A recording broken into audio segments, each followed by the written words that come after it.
In this screencast, we're going to talk about diffusion limited drug delivery. And we have a drug release capsule, and when it's inside the body, the capsule slowly releases the drug by a diffusion limited process.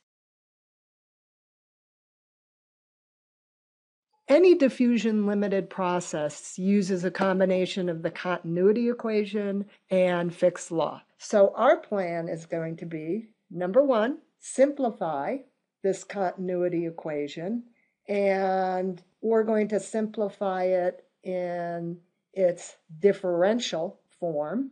And by the way, it's going to have to be in spherical coordinates. After we do that, we're going to Fick's equation, and what this will give us is our flux n sub a that we can then insert back into our differential equation that will allow us to have a differential form that includes concentration rather than flux. Because what we're asked to do here is to obtain a differential equation in terms of the concentration of A. So let's start with the continuity equation. The equation says that the change in concentration with respect to time plus the divergence of the flux equals a reaction. So what do we mean by the divergence of the flux? Well, this is how you write it out in spherical coordinates. So let's go back here and figure out how to simplify it. We do know that the concentration changes with time. This term is going to remain. The diffusion is only in the radial direction, so these two terms will disappear. In addition, we have no reaction in the process. This term disappears. So when we're done with simplifying, what we're left with is the concentration of A, the change of it, with respect to time, plus 1 over r squared d dr of r squared times the flux of A in the r direction equals 0. Now what we need to do is use Fick's law to find an expression for C sub A. So Fick's law says that this flux of A in the r direction is minus C, which is the bulk concentration, times the diffusion coefficient, times this divergence of y sub A, plus y sub A, the flux in the A direction, plus the flux in the B direction. So let's simplify this as well. This is the convective part of the flux, and because it is diffusion limited, this goes to 0. In addition, as we've stated before, this diffusion is only in the r direction, so this becomes dya dr.